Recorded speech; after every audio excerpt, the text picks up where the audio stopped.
समाचार लेखन 12वीं कक्षा में नया सिलेबस में इसको समावेश किया है। समाचार लेखन की जो शैली है उल्टा पिरामिड शैली, इसका परिचय। लेखन कई प्रकार के होते हैं।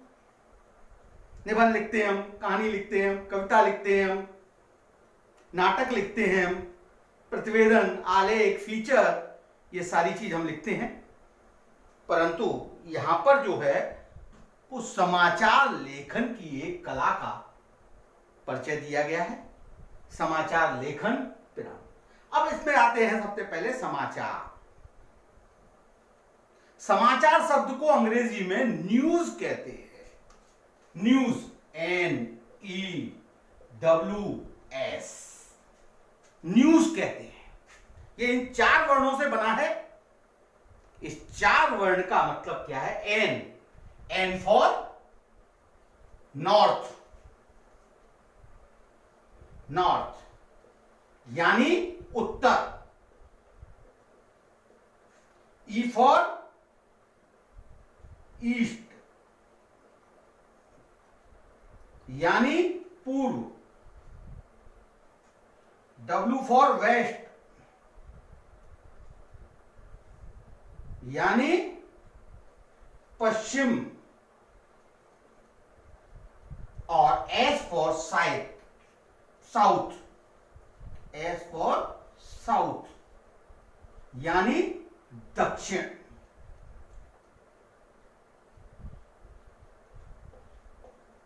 पूरब, पश्चिम, उत्तर, दक्षिण, ये चारों दिशाएं। न्यूज इन चारों दिशाओं का प्रतिनिधित्व करता है। इस प्रकार हम कह सकते हैं कि इस न्यूज शब्द में चारों दिशाओं की व्यापकता शामिल है। अगर हम न्यूज शब्द को देखें तो ये एक न्यू शब्द का बहुवचन भी है। ये क्या है? न्यू, न्यू का बहुवचन भी है। न्यू का बहुवचन भी है। न्यूज एस लगा करके, एस या एस लगा के सिंगुलर का प्लूरल बनाते हैं। तो यहां पर ये न्यूज जो है, न्यूज का न्यूज जो है वो प्लूरल शब्द है, बहुवचन शब्द है। तो न्यू का अर्थ होता है नया, अर्थात समाज में जो नया घट रहा हो, हमारे आसपास के परिवेश में जो नई बातें हो रही हो, उनकी जानकारी प्राप्त करना, उनकी जानकारी देना, ये न्यूज की श्रेणी में आता है, अर्थात वो समाचार कहलाता है। क्लियर? अब देखिए हिंदी में समाचार शब्द, हिंदी में समाचार शब्द का जब निर्माण हुआ है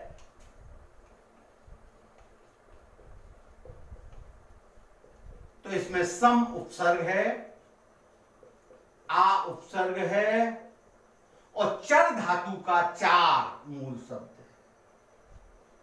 सम, आ, चार। ये चर माने चलना,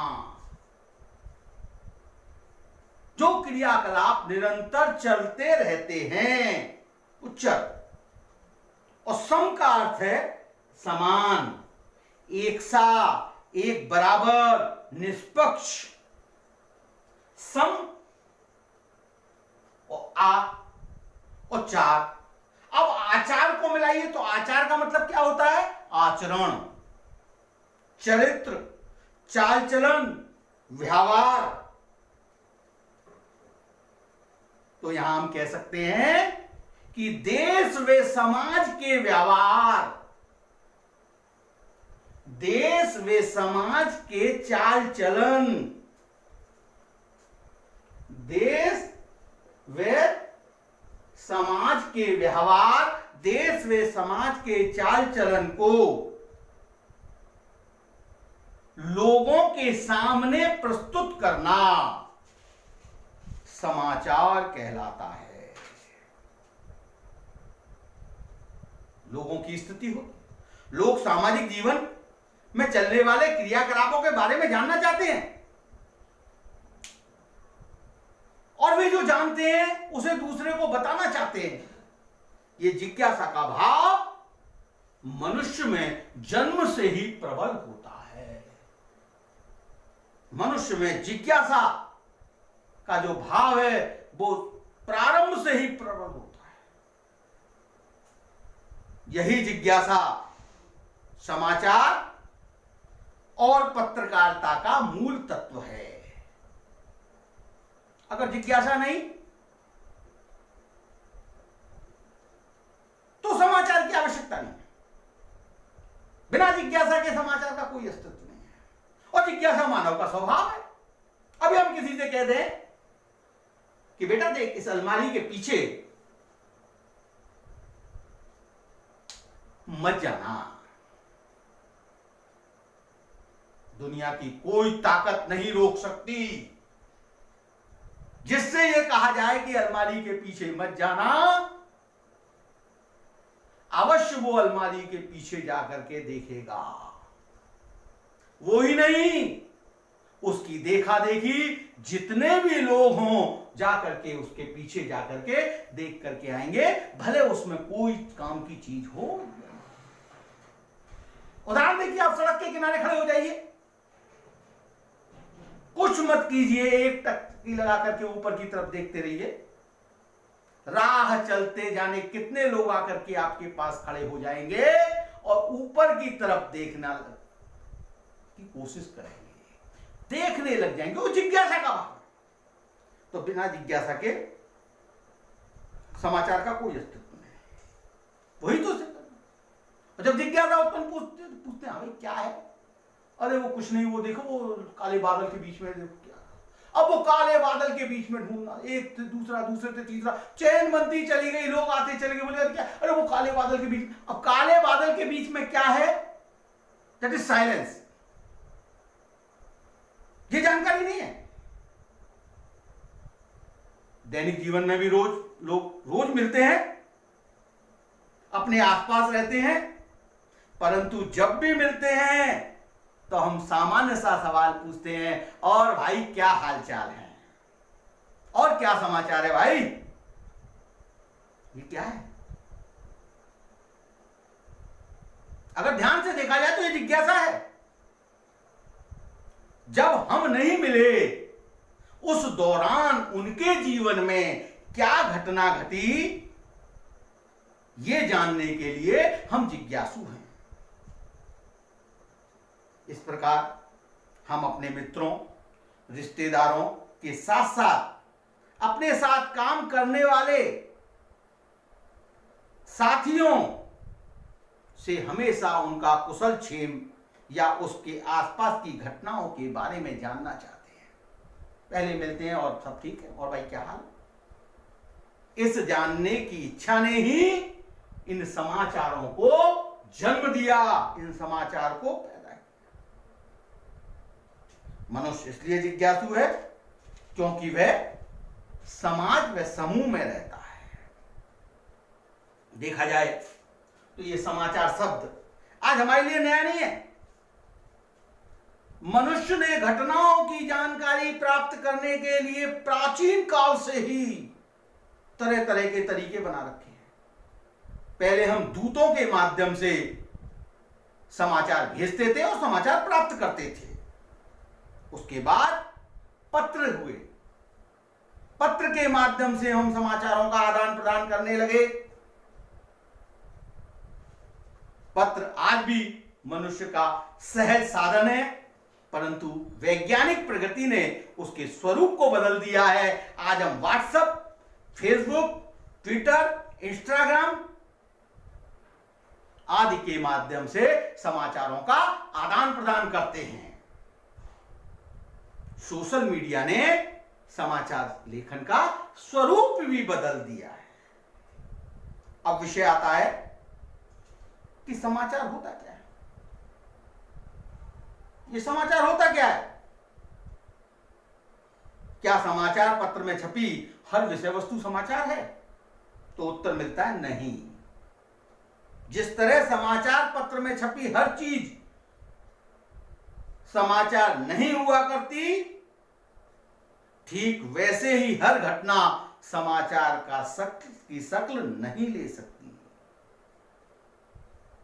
व्यक्ति, समाज, देश व दुनिया को प्रभावित करने वाली घटना की रिपोर्ट ही समाचार कहलाती है।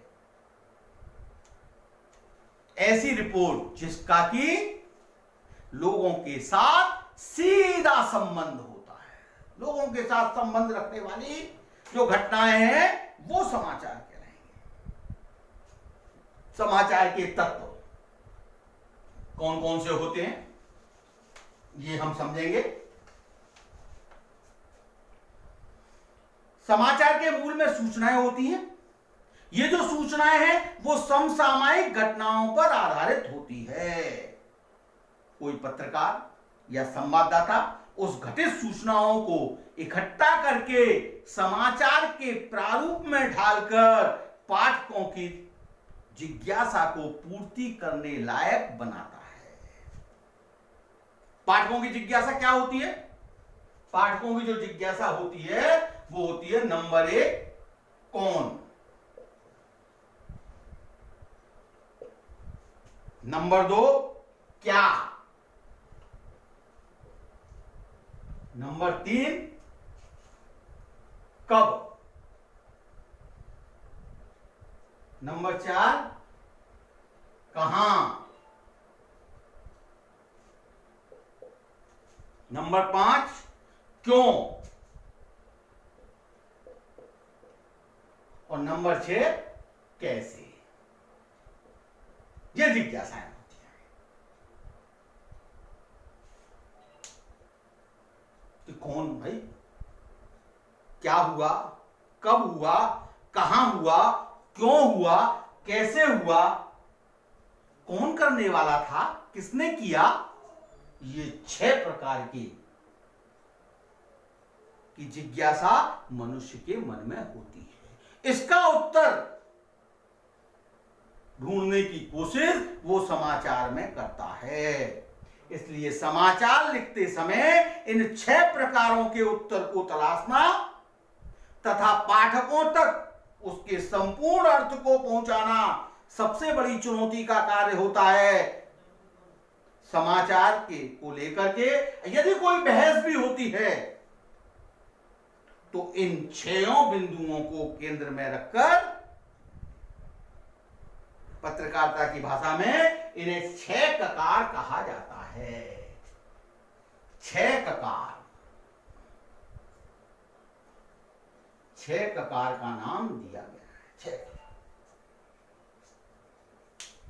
आधुनिक समय में आप टेलीविजन देखते हैं, न्यूज चैनल देखते हैं। कई बार न्यूज चैनलों में 5W 1H लिखा हुआ आता है। What do you mean 5W?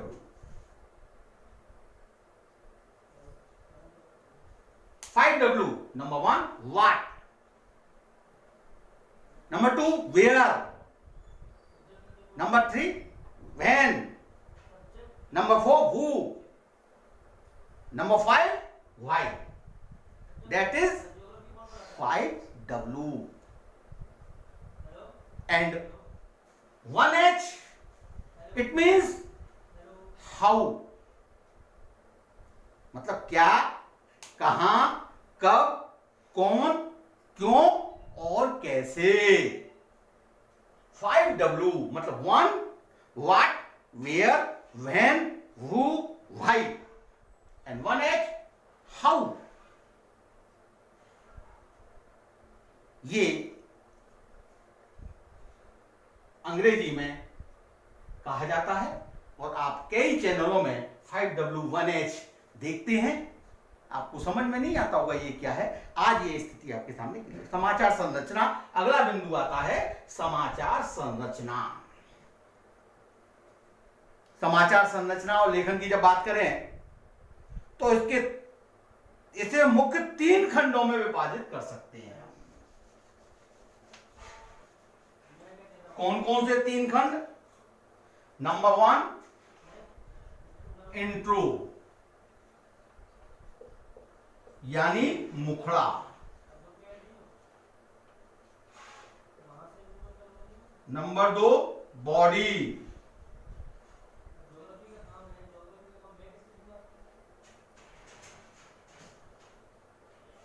Number 3 समापन।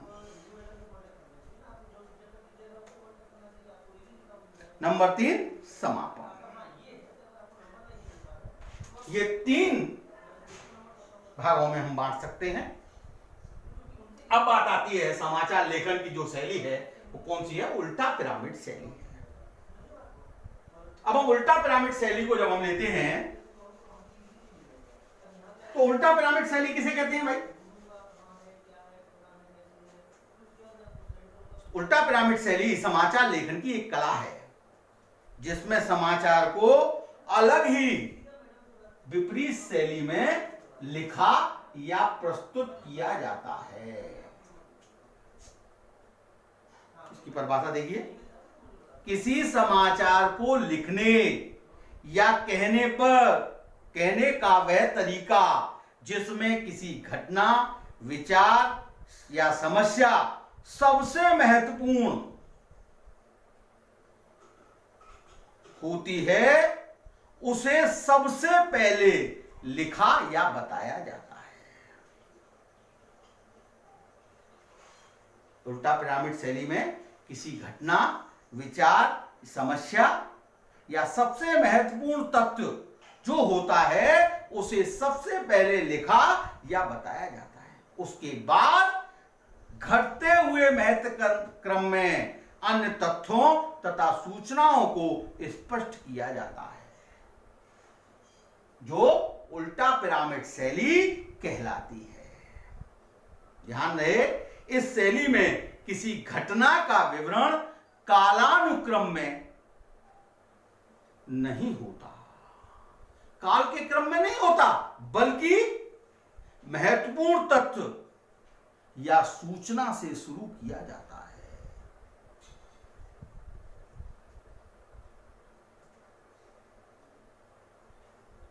समाचार लेखन की शैली को उल्टा पिरामिड शैली कहने का कारण यह है कि नाटक तथा कहानियों में, जब हम नाटक तथा कहानियां लेते हैं, उसमें जो महत्वपूर्ण तथ्य हैं, जो उसका महत्वपूर्ण संदेश है, जो उसका क्लाइमेक्स है, वो सबसे अंत में होता है। परंतु उल्टा पिरामिड शैली में यह महत्वपूर्ण तत्व सबसे पहले होता है। इसे हम 2 पिरामिड की सहायता से समझेंगे।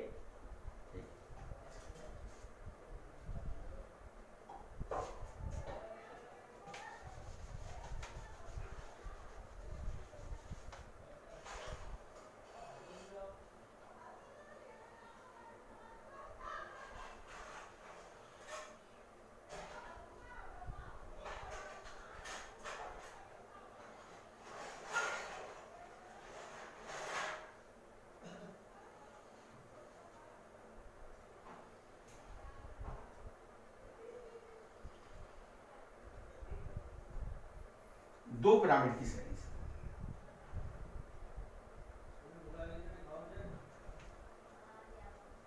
मुख्य बिंदु,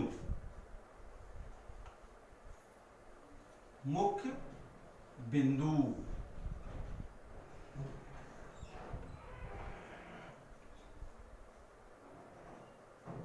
महत्वपूर्ण सूचना,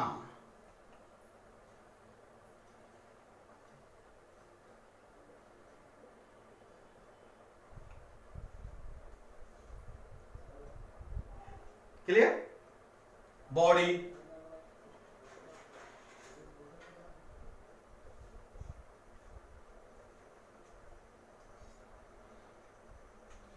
ये कम महत्वपूर्ण,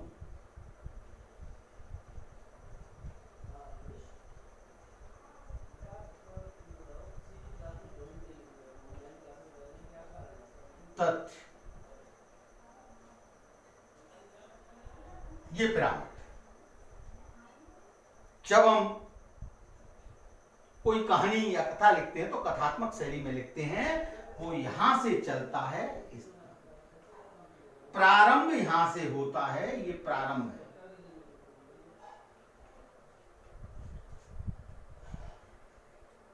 और समापन मुख्य बिंदु पर होता है। क्लियर? सीधा पिरामिड जिसको बोलते हैं, इसको बोलते हैं सीधा पिरामिड। कहानियां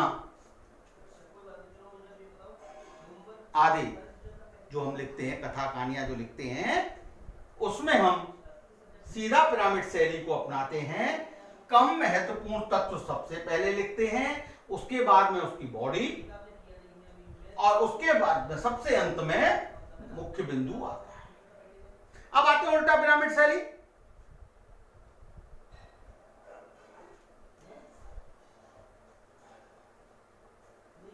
इंट्रो,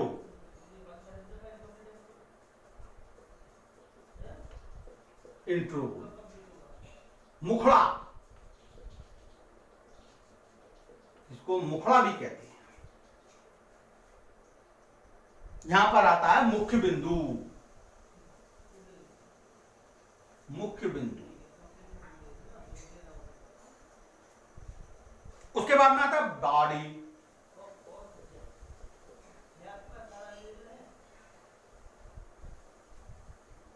उसके बाद में आता है समापन।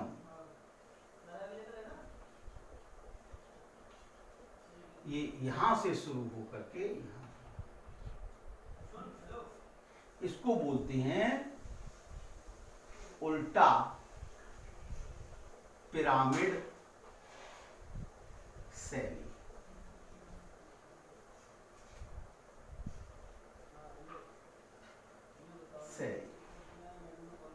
ये कथात्मक लेखन होता है। इसमें कथात्मक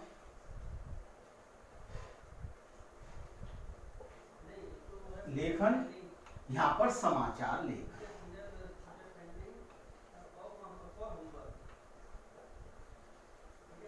समझ में आया? जब हम समाचार लिखते हैं तो सबसे पहले इंट्रो लिखेंगे, मुखड़ा लिखेंगे, मुख्य बिंदु लिखेंगे, उसके बाद में बॉडी, उसके बाद में समाचार का समापन करते हैं। अब ये इसका ऐतिहासिक विकास, ये उल्टा पिरामिड शैली, इस शैली का प्रयोग 19वीं सदी के मध्य में प्रारंभ हुआ था। उल्टा पिरामिड शैली का जो प्रारंभ हुआ था वो कब हुआ था? 19वीं सदी के मध्य में प्रारंभ हुआ था, परंतु इसका विकास अमेरिका गृह युद्ध के दौरान हुआ था। उस समय समाचार टेलीग्राफ के माध्यम से भेजे जाते थे, जो अनियमित, महंगी व दुर्लभ थी। कई बार तकनीकी कारणों से सेवाओं में बाधा आ जाती थी, अतः सूचनाओं को कहानी के रूप में लिखने के बजाय संक्षेप में लिखा जाने लगा। इसमें सबसे महत्वपूर्ण तथ्यों व सूचनाओं की जानकारी शुरू में दी जानी, शुरू में कुछ लाइनों में देनी पड़ती थी।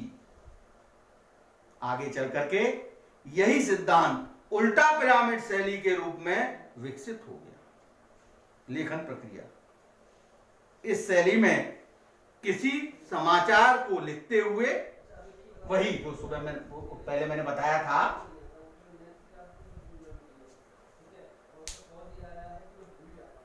कौन, क्या, कहां, कब, क्यों, कैसे का जवाब देने का प्रयास किया जाता है। इन्हें 6 प्रकारों के नाम से जाना जाता है। सबसे पहले इंट्रो आता है। इंट्रो क्या होता है? मुखड़ा या लीड बोलते हैं जिसको। समाचार के मुखड़े में पहले पैराग्राफ में क्या, कौन, कब और कहां, ये 4 ककारों के आधार पर समाचार लिखा जाता है। ये सूचनात्मक तथ्यों पर आधारित होते हैं। नंबर दूसरा आता है बॉडी।